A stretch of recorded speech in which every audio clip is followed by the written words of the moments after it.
You people, you're 70 virgins in heaven, that's why you kill people, etc., etc.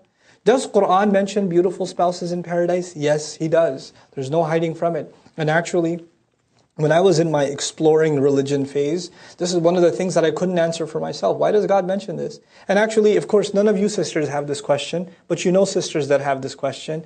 Brother, Quran talks about these spouses for men in paradise. What do women get? None of you have that question, of course, because you know someone who does. Right? So I'm just talking to that someone. You can tell them about their confusion when we're done with this discussion. Because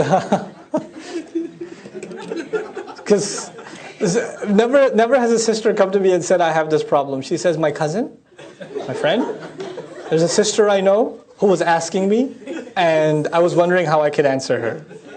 Okay, we'll play along, that's fine. No problem. But the question actually arose in my mind too. What's the deal with these kinds of like sensual rewards and beautiful women and all of this stuff? And they're physically being described too. This surah actually minimally describes them physically.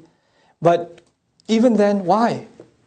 And I was kind of seeking the answer, and rahimahullah, I had very brief conversations with this man, Dr. Israr Ahmed. Very briefly did I get to personally meet him.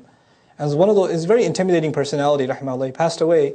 And he was actually visiting New York, and he's sitting there, and the first time I saw him without his hat on, sitting on the couch, and one of the uncles at Marhub's house, he's just sitting there, and he's lost in thought. He had like Pat Riley slick hair back, and I was like, yeah, that's scary. So I'm just sitting next to him, awkward silence, and of all the things that could have come, I had so many questions.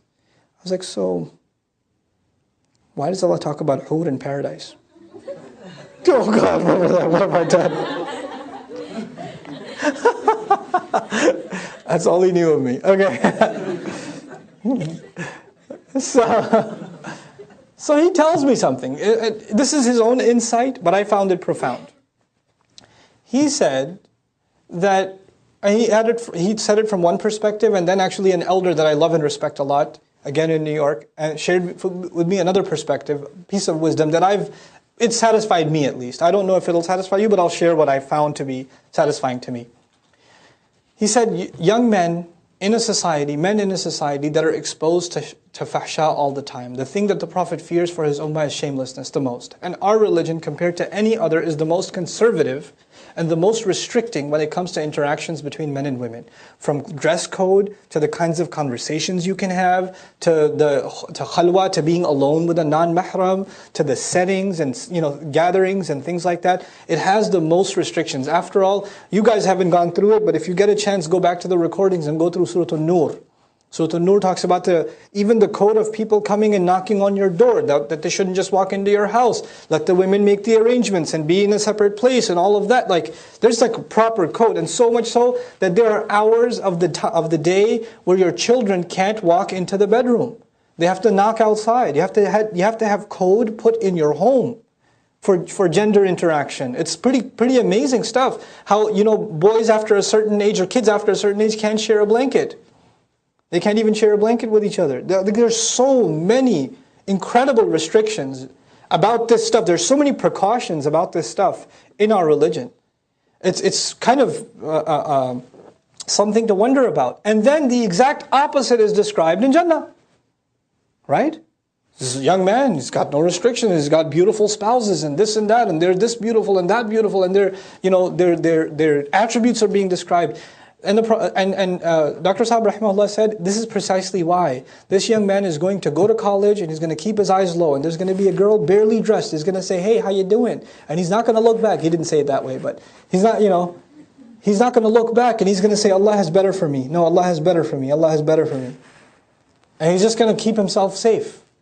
Even though his raging hormones inside are asking him to, his eyes are begging to look. His curiosity is begging.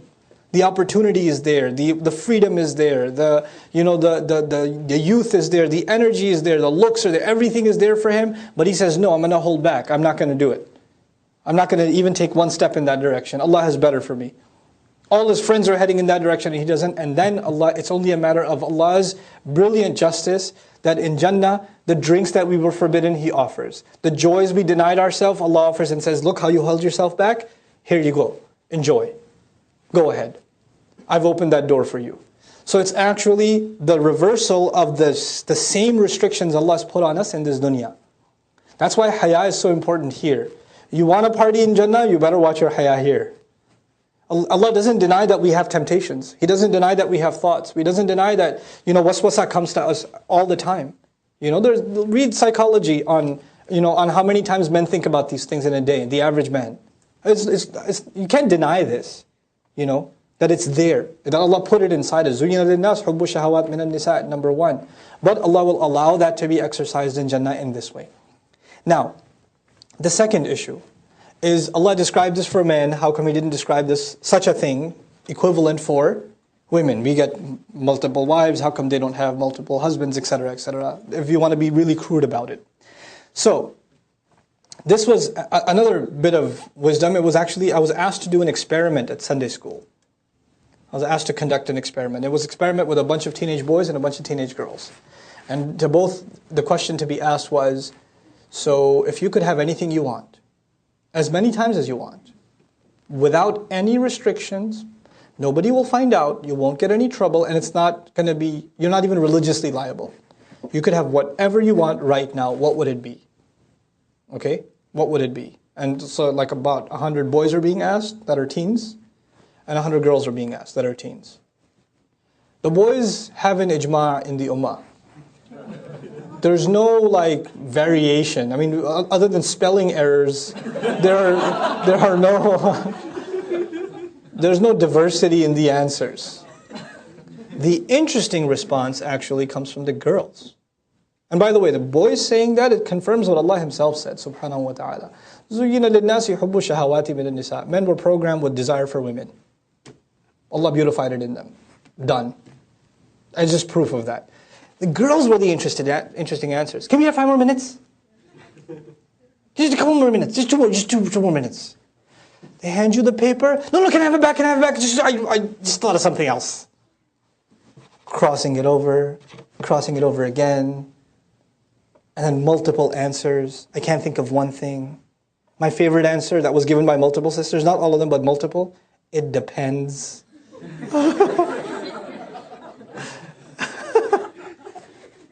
It's too good. It's too good. Others, I just want to be with my mom. Some said a pony. So all kinds of answers. The man I love. I got all kinds of, but it wasn't one answer. The point is, it wasn't one answer. Allah Azza wa Jal made us emotionally monochrome.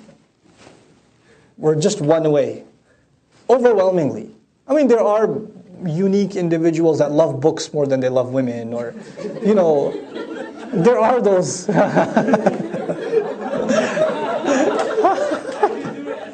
How do you do it?